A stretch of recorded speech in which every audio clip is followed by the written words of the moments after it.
नमस्कार बाल दोस्तों, आप सब मजे में होंगे। होम लर्निंग कार्यक्रम में आपका स्वागत है। आज कोरोना की जो महामारी चल रही है और उससे बचने के लिए हमें 3 महत्वपूर्ण बातें हमेशा याद रखनी है। और ये 3 महत्वपूर्ण बातें कौन सी है?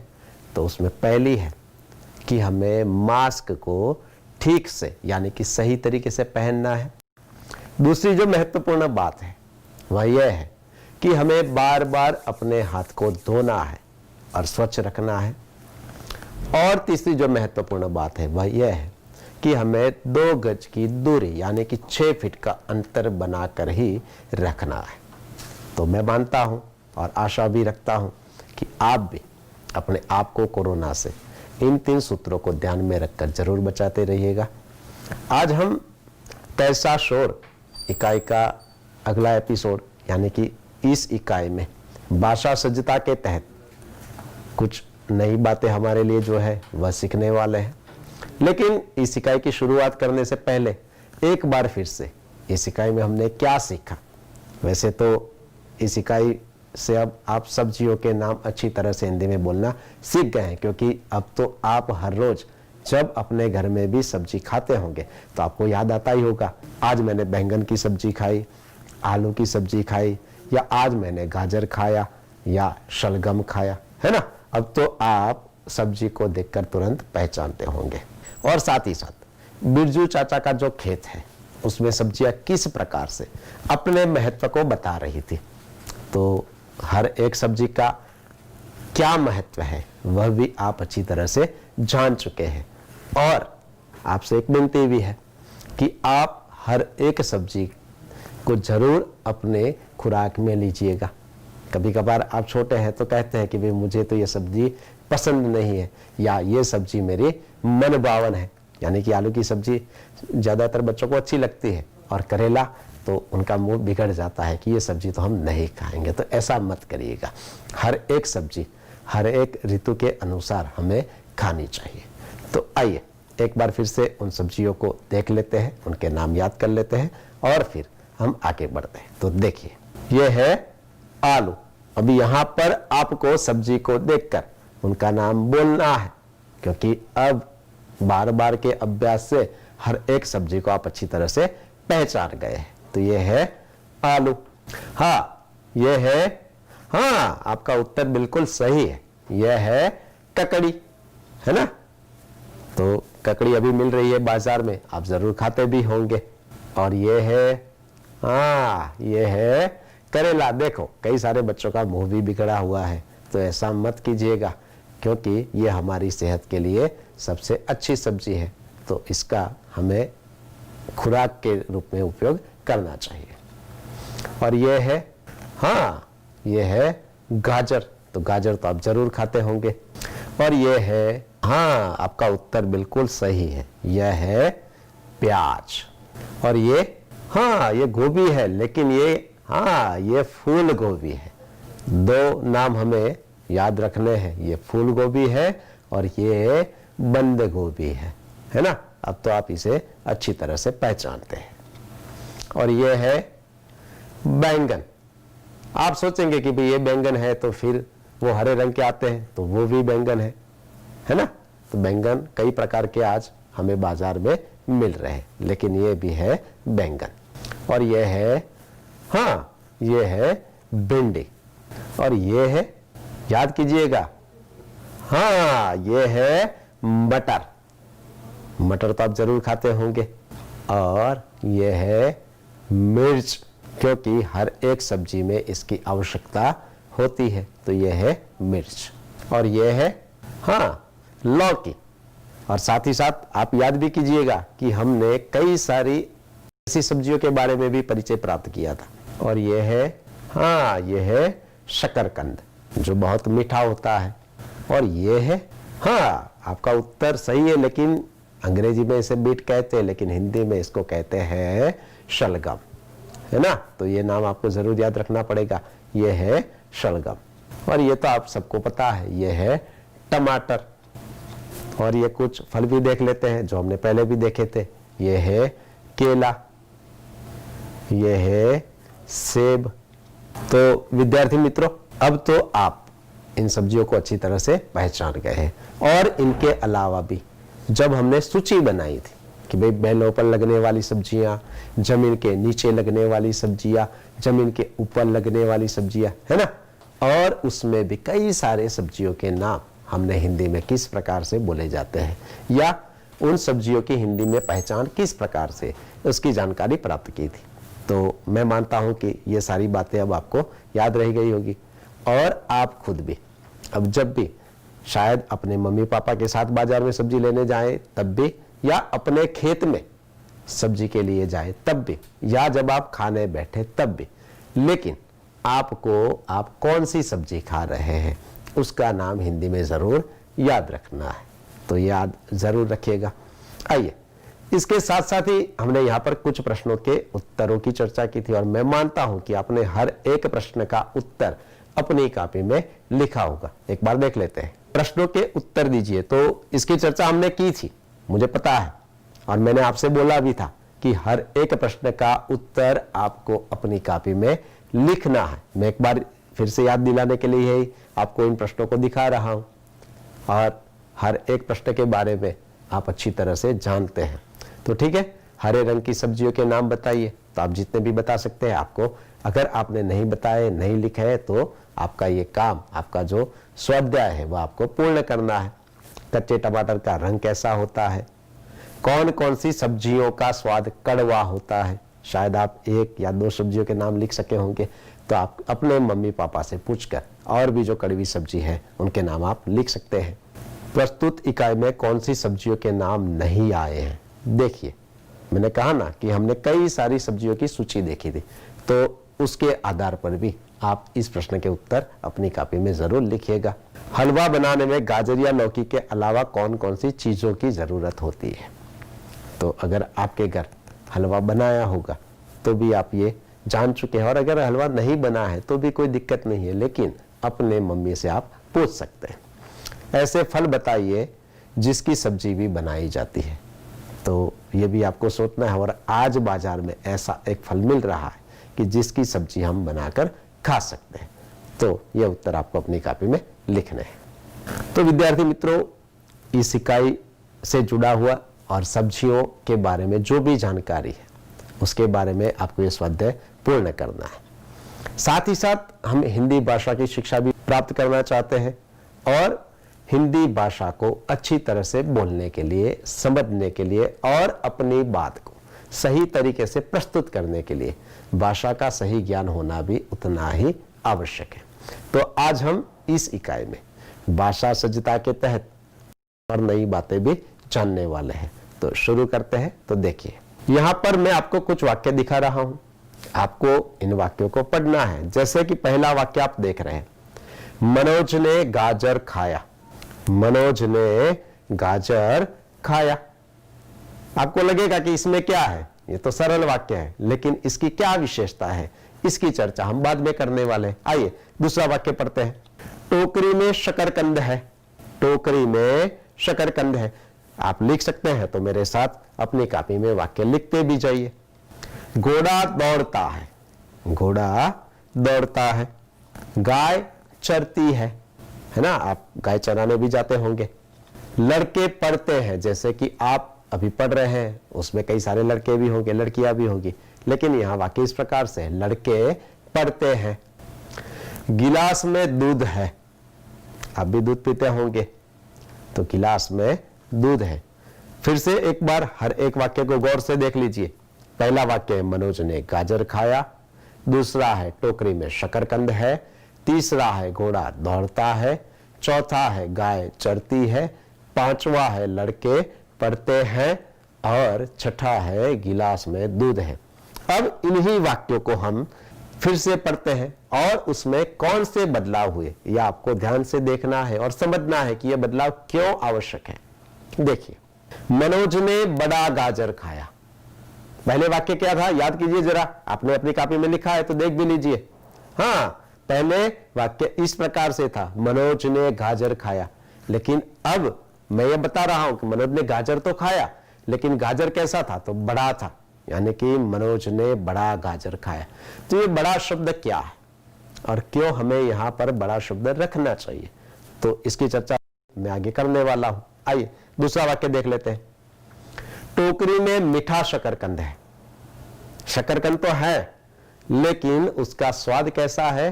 हाँ, मीठा है ना। तो पहले वाक्य में बड़ा, दूसरे वाक्य में मीठा। अब तीसरे वाक्य में शब्द देखिए कौन सा नया आया है। काला घोड़ा दौड़ता है। देखिए घोड़ा दौड़ता है, लेकिन यहां पर तो उसका जो रंग है बताया गया है कि घोड़ा कैसा है? काला है, यानी कि काला घोड़ा दौड़ता है। अगला जो वाक्य है वह इस प्रकार से है। सफेद गाय चरती है। गाय चरती है, लेकिन गाय का रंग कैसा है? सफेद है ना। लड़के पढ़ते हैं, लेकिन यहां उनकी संख्या बताई गई है कि भाई 3 लड़के पढ़ते हैं, 4 लड़के पढ़ते हैं, 2 लड़के पढ़ते हैं या 1 लड़का पढ़ता है। तो ये नया शब्द इस वाक्य में जुड़ा है, वह है 3। और गिलास में थोड़ा दूध है। पहले शब्द था दूध है, लेकिन थोड़ा दूध है। तो विद्यार्थी मित्रों, यहां पर हमने हर एक वाक्य को फिर से देखा, लेकिन हर एक वाक्य में आपने देखा कि नए शब्द जोड़े गए थे। और नए शब्द जोड़ने से क्या होता है, तो हमें यह स्थिति पता चलती है। यानी कि जब शकरकंद की बात करते हैं तो उसका स्वाद पता चलता है, लड़के कितने पढ़ते हैं तो उनकी संख्या का पता चलता है, घोड़े की बात करते हैं या गाय की बात करते हैं तो उसका रंग कैसा है वह पता चलता है ना। गाजर तो उसका आकार, छोटा बड़ा, लंबा चौड़ा जो भी है, तो उसकी जानकारी हमें यहां पर मिलती है। तो इन शब्दों से जो वस्तु थी उसकी जो स्थिति है उसकी सही जानकारी हमें यहां पर प्राप्त होती, यानी कि उनकी विशेषता हमें यहां पर जानने को मिलती है। और ऐसा करने से भाषा की विशेषता भी हम देख सकते हैं। या शायद मैं आपकी ही बात करूं कि मेरे सामने कई सारे बच्चे बैठे हैं, लेकिन मैं किसी के बारे में बताता हूं कि भाई परेश बहुत ही चतुर है। मैं कहता हूं कि परेश लड़का है, लेकिन मैं ऐसा कहता हूं कि परेश चतुर लड़का है। तो अब सोचिए, यहां पर मैंने परेश की चतुराई की बात की ना। या 2 लड़कियां हैं, एक माला है और एक ममता है, और मैं ऐसा कहता हूं कि माला ममता से ऊंची है। समझिए, माला ममता से ऊंची है, तो आपको तुरंत पता चलता है कि लड़कियां 2 है, एक माला है और एक ममता है, लेकिन एक ऊंची है और एक नीची है। और कौन सी लड़की ऊंची है, कौन सी लड़की नीची है, यह भी आप स्पष्ट रूप से जान सकते हैं। यानी कि व्यक्ति की या वस्तु की जो विशेषता बताते हैं, और ऐसे शब्द उनकी विशेषता दर्शाने के लिए वाक्य में प्रयोग में लिए जाते हैं, ताकि हम उनकी जो विशेष बात है उसको अच्छे तरीके से समझ सकते हैं। आइए इसको और अच्छे तरीके से हम यहां पर समझते हैं। तो देखिए, अब यहां पर आपको देखना है कि मैंने यहां पर जो नए शब्द है उसका रंग भी बदलकर आपको दिखाने का प्रयत्न किया है, उसको रेखांकित भी किया है। और मनोज ने बड़ा गाजर खाया। देखिए, अब ये बड़ा जो शब्द है वह गाजर की विशेषता बताता है। पहले सिर्फ गाजर बोलते थे तो पता नहीं चलता था गाजर कितना होगा, बड़ा छोटा, लेकिन यहां पर यह स्पष्ट रूप से गाजर शब्द की विशेषता बताने के लिए बड़े शब्द का यहां पर प्रयोग किया गया है। तो गाजर कैसा, तो बड़ा गाजर है ना। तो आप कह सकते हैं कि भाई मैंने आज 2 गाजर खाए, तो ये ऐसा भी हम कह सकते हैं। कह सकते कि नहीं कह सकते? हाँ, जरूर कह सकते हैं। आइए दूसरे वाक्य में देखते हैं। टोकरी में मीठा शकरकंद है। तो यहां पर भी मीठा शब्द है, वह किसके लिए प्रयोग में लिया गया है? शकरकंद के लिए, यानी कि वह शकरकंद की विशेषता बताता है। और उसी प्रकार से काला घोड़ा दौड़ता है। तो घोड़ा, लेकिन कैसा? काला। अब काला की जगह पर सफेद, लाल, जो भी आपको रंग पसंद है वह यहां पर रख सकते हैं और घोड़े की विशेषता बता सकते हैं। यह उसकी पहचान भी है, यह उसकी पहचान भी है। सफेद गाय चरती है। गाय है, लेकिन कैसी है? सफेद है। गाय काली भी हो सकती है, लाल भी हो सकती है ना, लेकिन यहां पर सफेद गाय का जिक्र है। 3 लड़के मैंने पहले ही बता दिया कि 2, 4, 5, 3, 1, लेकिन यहां तय है कि लड़के हैं, लेकिन कितने हैं? 3 लड़के, और लड़कों की विशेषता है। और गिलास में थोड़ा दूध है, जब हमने पहली बार ये वाक्य देखा था कि भाई गिलास में दूध है, पता नहीं था कितना है, कम है, ज्यादा है, पूरा गिलास भरा हुआ है या आधा है या आधे से भी कम है, लेकिन इससे ये स्पष्ट होता है कि गिलास में थोड़ा दूध है। तो अब आप इस बात को अच्छी तरह से समझ रहे हैं। तो यहां पर आपने देखा कि वाक्य तो वही के वही थे, लेकिन कुछ ही शब्दों को जोड़ने से हमें वाक्य में प्रयुक्त संज्ञा या सर्वनाम की विशेषता के बारे में पता चलता है, और जिन शब्दों से संज्ञा और सर्वनाम की विशेषता देखने को मिलती है उसको हम विशेषण के रूप में जानते हैं। यानी कि यहां पर फिर से एक बार देख लीजिए, यहां पर इन वाक्यों में बड़ा, मीठा, काला, सफेद, तीन, थोड़ा, ये सारे जो भी शब्द हैं वह क्या है? विशेषण है। अब आपको इन शब्दों को विशेषण के रूप में याद रखना है। क्यों? इसको विशेषण क्यों कहेंगे? क्योंकि ये सारे शब्द गाजर, शकरकंद, घोड़ा, गाय, लड़के और दूध की विशेषता बताते हैं। उनका आकार, उनका रंग, उनका स्वाद, उनका कद, उनकी मात्रा, उनकी संख्या, समझ रहे हैं ना आप? तो इन शब्दों को हम विशेषण के रूप में जानते हैं। तो मैं मानता हूं कि अब आप विशेषण के बारे में अच्छी तरह से समझ गए हैं, लेकिन आपको खुद को भी, यहां पर मैंने आपकी किताब में जो वाक्य दिए गए थे उनका ही अभ्यास आपको करवाया है, लेकिन आपको खुद को भी ऐसे 10 वाक्य लिखकर उसके आगे विशेषण को जोड़कर, यानी कि अगर किसी का नाम है उसमें भी आप विशेषण जोड़ सकते हैं। और विशेषण किस प्रकार से आप जोड़ सकते हैं कि भाई उनकी संख्या की बात करना चाहते हैं, उनके आकार की बात करना चाहते हैं, उनके रंग की बात करना चाहते हैं, उनके कद की बात करना चाहते हैं, या उनके स्वाद की बात करना चाहते हैं, यह आपको तय करना है। लेकिन इसी प्रकार से आपको विशेषण रखकर उन्हीं वाक्यों को फिर से अपनी कॉपी में लिखना है, ताकि आप अच्छे से ये समझ सके कि भाई इन शब्दों के आगे ऐसे विशेषण वाले शब्दों को जोड़ने पर शब्दों के अर्थ में और भी वृद्धि हो जाती है, यानी कि उनका जो विशेष अर्थ है या जो उनकी विशेष स्थिति है उसके बारे में हमें पता चलता है। तो एक बार फिर से परिभाषा में आपको सुना देता हूं कि संज्ञा या सर्वनाम की विशेषता बताने वाले शब्दों को विशेषण कहा जाता है। और आपकी किताब में यह परिभाषा दी गई है, तो आपको इन वाक्यों का और ऐसे शब्दों का और भी ज्यादा अभ्यास करके अपनी कॉपी में जरूर लिखना है। आइए इससे आगे एक और भी ऐसी भाषा सज्जता से जुड़ी हुई प्रवृत्ति या गतिविधि यहाँ पर दी गई है जो चित्र आधारित है, और चित्र को देखकर इस चित्र में क्या हो रहा है वह आपको पहचानना है। तो मैं आपको चित्र दिखाता हूं और जरा सोचिए और पहचानिए।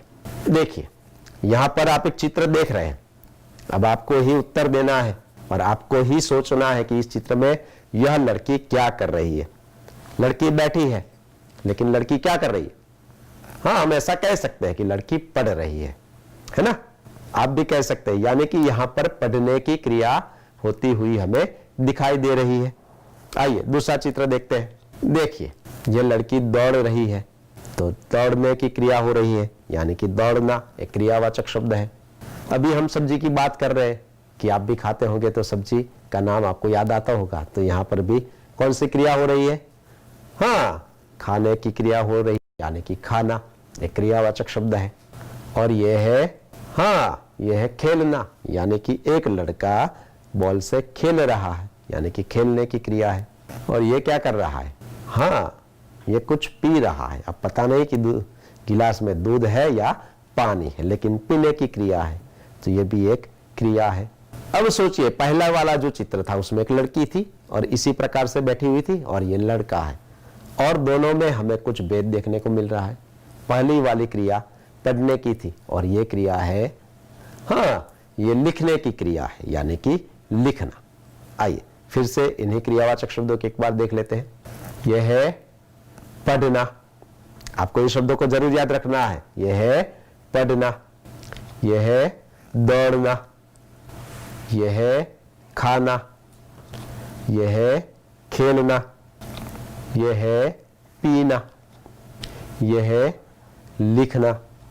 तो हमने कुछ चित्रों के आधार पर कुछ क्रियावाचक शब्दों के बारे में यहां देखने का प्रयत्न किया कि भाई लिखना, पढ़ना, दौड़ना, खेलना, खाना, पीना, हम तो वैसे ही चिन्हों के, इन संकेतों के माध्यम से इन क्रियाओं के बारे में सबको बता देते, लेकिन इनके अलावा भी आप कई सारी क्रियाएं करते हैं। और जरा याद कीजिएगा कि आप कौन कौन सी क्रियाएं करते हैं, क्योंकि हमें यहाँ पर क्रियावाचक शब्दों के बारे में जानकारी प्राप्त करनी है। हाँ, सही है कि आप एक तो क्रिया करते हैं सोने की, तो सोना भी क्या है, क्रिया है। अब दूसरी बताइए। हाँ, आप और क्या क्या क्रिया करते हैं?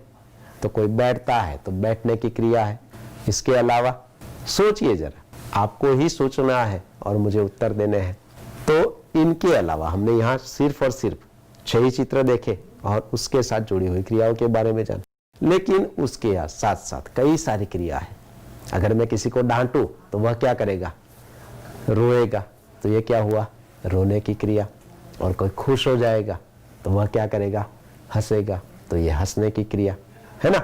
ऐसी तो कई सारी क्रियाएं हैं और हर रोज यानी कि रोजमर्रा की भाषा में, रोजमर्रा के व्यवहार में हम ऐसे कई सारे क्रियावाचक शब्दों का उपयोग भी करते हैं, लेकिन हमें पता नहीं होता कि हम ये क्रियावाचक शब्दों के बारे में बात कर रहे हैं। लेकिन यहाँ पर आपको गौर से इन शब्दों को याद करना है, समझना है कि इन शब्दों से क्रिया होती हुई स्पष्ट रूप से हमें समझ में आती है। जैसे कि मैं कहता हूं कि भाई परेश लिख रहा है, तो वह कौन सी क्रिया कर रहा है, लिखने की क्रिया कर रहा है।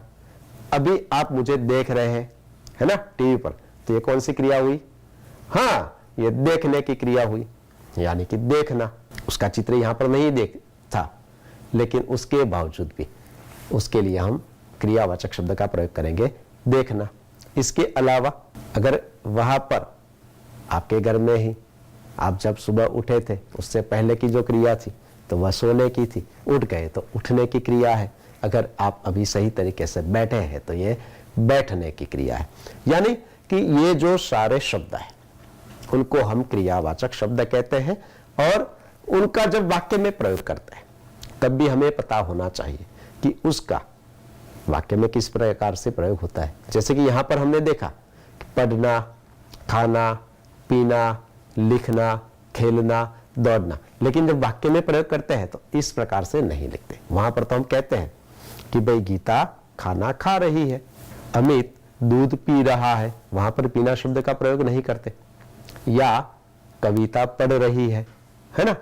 तो इस प्रकार से इन वाक्यों में जो जो क्रियावाचक शब्द है, आपको जो पहचान करनी है वह इस प्रकार से करनी है कि भाई इन वाक्यों में ऐसे तो कौन कौन से क्रियावाचक शब्दों का प्रयोग किया गया है। और इन चित्रों के आधार पर तो आपको क्रियावाचक शब्द लिखने ही लिखने हैं, लेकिन उसके साथ साथ आप हर रोज अपनी जो दिनचर्या है उसमें भी आप जो भी क्रियाएं करते हैं उससे जुड़ी हुई सारे क्रियावाचक शब्द आपको अपनी कॉपी में लिखने हैं और साथ ही साथ उससे जुड़े हुए वाक्य बनाकर भी आपको लिखना है और अपने अभिभावक या अपने माता पिता को जरूर दिखाना है। तो मैं मानता हूं कि आप अब क्रियावाचक शब्दों के बारे में अच्छी तरह से जान गए हैं कि आप जो भी क्रिया करेंगे तो आपका ध्यान तुरंत इन चित्रों के साथ जुड़ेगा कि भाई मैं अब कौन सी क्रिया कर रहा हूं। और अगर आपको हिंदी में उसका नाम पता नहीं है तो आप ये भी सोचेंगे कि भाई मैं लिखता हूं तो मैं लिखने की क्रिया कर रहा हूं, लेकिन यह क्रिया को हिंदी में क्या कहेंगे। तो अगर आपको उसका अर्थ या उसका शब्द हिंदी में पता नहीं है तो अपने माता पिता से जरूर पूछिएगा और अपने शिक्षक से भी पूछिएगा, ताकि आप जो भी क्रिया कर रहे हैं तो उसका अर्थ आपको हिंदी में पता चल जाए। तो विद्यार्थी मित्रों, कैसा शोर नाम की इस इकाई में हमने कई सारी गतिविधियां और प्रवृत्तियों के जरिए कई सारी नई बातें जानने का प्रयत्न किया। जैसे कि फिर से एक बार हर एक बात मैं आपको याद दिला देता हूं ताकि आप इसको अच्छी तरह से याद रख सके और अपनी जो रोजमर्रा की व्यवहार है, यानी कि जिन शब्दों का आप गुजराती में जिस प्रकार से सरलता से प्रयोग कर सकते हैं, उसी प्रकार से आप हिंदी बोलचाल में भी इन शब्दों का अच्छी तरीके से प्रयोग करना सीख सके।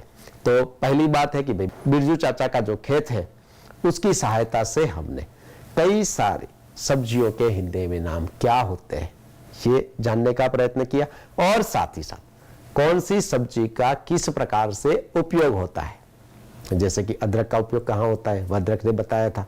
मिर्ची का उपयोग कहाँ होता है, वो मिर्च ने बताया था, तो ये जाना।